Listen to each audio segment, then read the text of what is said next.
Haleluya bakirisitu bene data. Ni kitante papi munsi niko cyumwero.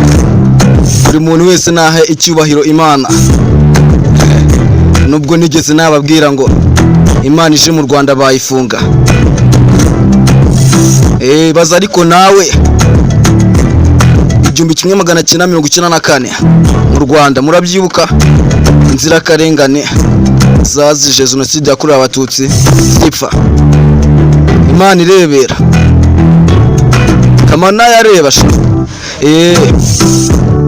iminja bakazisekura. Imana irebera karakabwa kareba karamutse kaje mu Rwanda rero abizi aba wendi bakukibeho. Nahita njyana ikirego kuri RIB rero akajya kuyisaka shaka gusanga ifite n'ibintu by'ibimogi bayisangana sinzi. Ako mu Rwanda ntago bayifunga ndabizi abayobozi b'u Rwanda ntago ari abagome nkayo. Bamenya ko nayo atari yarize senge bayanyweye ibimogi yisindiye bakayijyana indera kuyivuza bakayiha imuguke mu mutwe bakayiganiriza kabisa. Imana ni ingome ntago yakora birabina ari gusa mpamvu tishinze urumogi. Ntago wahinga ibintu utazarya kandi niyo yaruremye iyo rimeze rugakora. Nta muntu uhinga urumogi ngo aruvomerere ariko rubaho.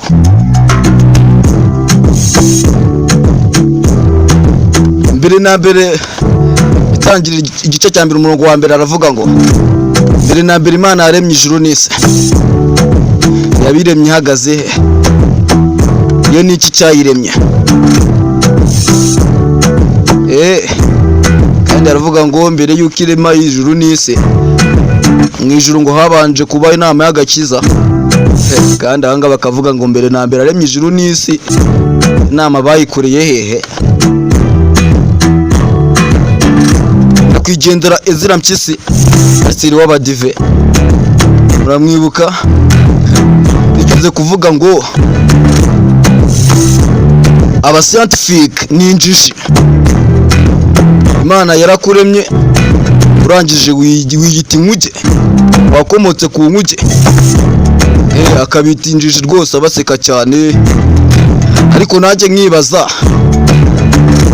noneho Imana yo yambaye ibibote katakata ibyondo kubumba mu byondo biramukoresha mwubaka amazu. Je nahitamo kuva ku nkuge aho kugira ngo mve mu byondo. Niki kibabaje aho ngaho? Imana ni ingome kabisa. Turemye mu ishusho yayo. Twese twakabe kuba dusa. Yaba ibyo byishusho yayo ariko kuri.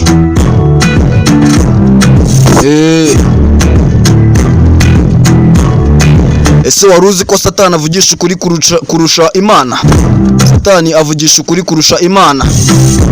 Adamu na Eva murabibuka muri yango bya Edeni. Satani abwira Eva ati nurya kino giti cyabujanyijwe ntabwo uzapfa. Imana arakubeshye ntabwo uzapfa. Ntabwo uzapfa kabisa. Ubwo uzamenya ubwenge. Kandi ko Adamu yahise amenya ubwenge amenya ibintu byo gutura hasi biriya bintu Imana ikunda cyane. Imana se hari ubwo yahise imwica. Adamu yarambye imyaka 973 iyo myaka Adamu yaramye. Harananditse ngo Adamu yararamye ubwo yahise apfa. Ibyivuze birahera.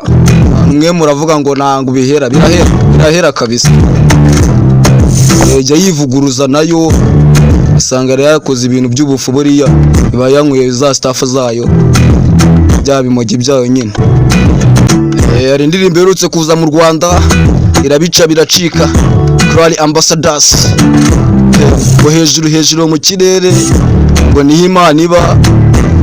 Mugabo ngo yagize amahirwe yo kugendera mu kirere gaza kubona ko ngo hejuru ngo ariho Imana iba.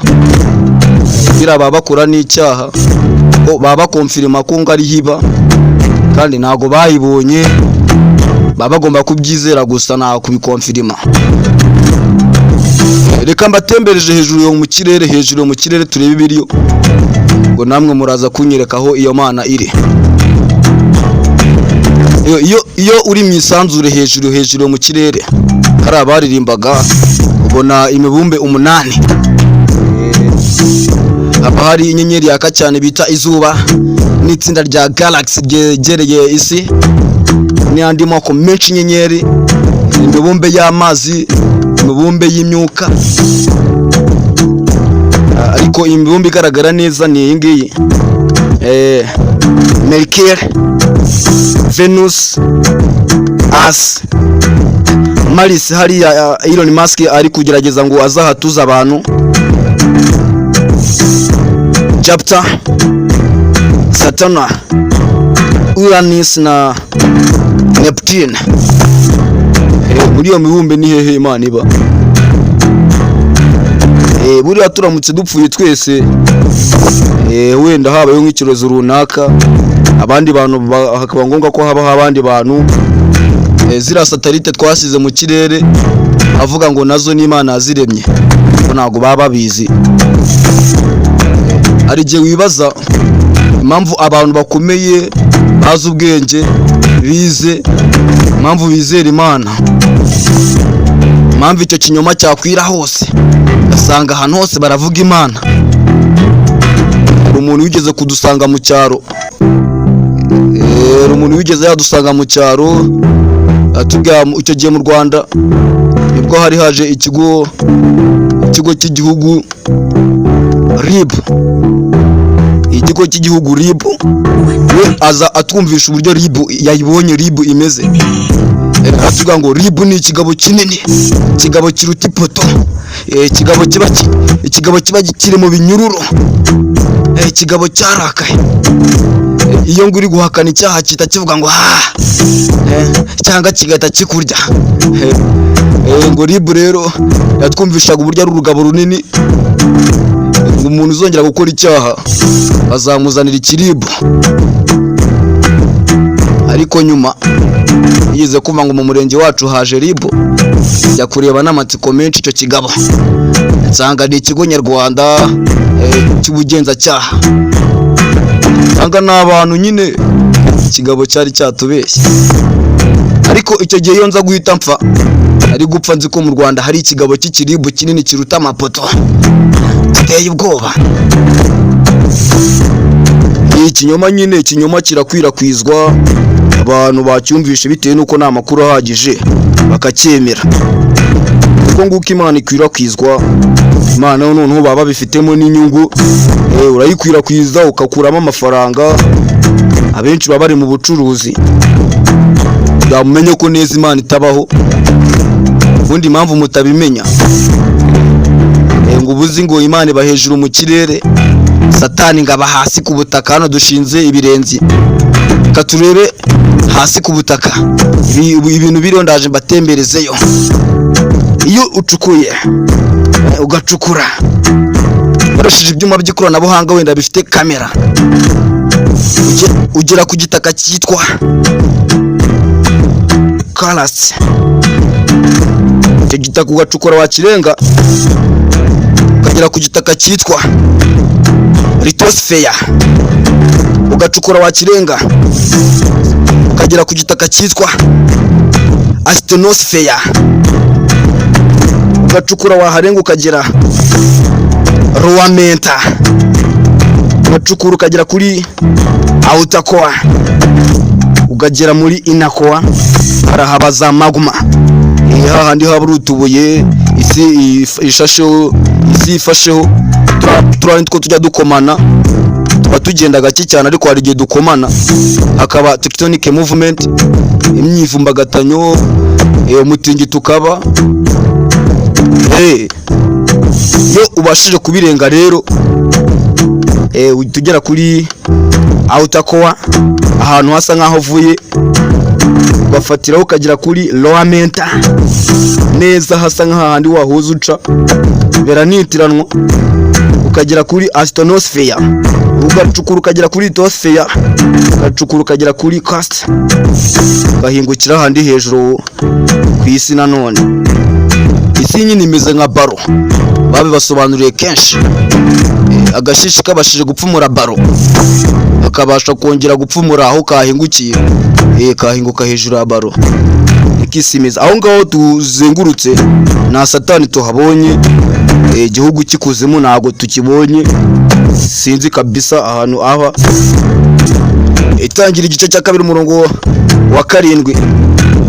Uwiteka irema umuntu, imurema mu mukungugu, imuhumekeramo imuhumekeramo umwuka w'ubugingo mu mukungugu kabisa. Dash ibintu bitumuka, Mana ni ingome. Ako urumva ahantu yabaremye gezana basubizamo, sinzi kabisa. MC Malik official, nimukarenganya abakirisitu mpamvu batazi ko Imana ari baringa, basenga bahumirije. Nanjye nasengaga mumirije, umunsi umwe nza gusenga ndi kureba, nabone nabaga nzi ko hari ikintu kindi imbere kiri kunyumva, kiri kureba akababaro kanje. Umunsi umwe nsenga ndi kureba, mbona ndi gusenga baringa, mbura Imana kabisa. Mujye musenga mureba, muzasanga musenga ubusa. Indian peoples, abaturage bo mu Buhinde benshi basenga ikimasa. Krishna murayizi ni Imana ikomeye cyane mu mateka. Baba bari kubaseka ngo Abanyafurika basenga Imana batabona, basenga nonsense, ikintu kidahari, baringa. Namwe muri kubaseka ngo basenga inka, ikintu kitavuga. Mbona Imana zanyu mwese ntago zivuga. Gusa nyine muri India aho mbona ni igihugu cya mbere mu kuvura, mu buvuzi. Wananiranye hose ku isi bamujyana muri India, kiranakize. Sinzi ahubwo Afrika sinzi kabisa. Mbona y'Abanyafurika bibyo muri Israeli, izi wabo bazisha nibyo bishitani hari. Ndiye chitanda mu PA YouTube ni Toka Stantani. Ikanda subscribe tukugezaho izindi video. Tekereza kabiri kubyo usanzwe wizera.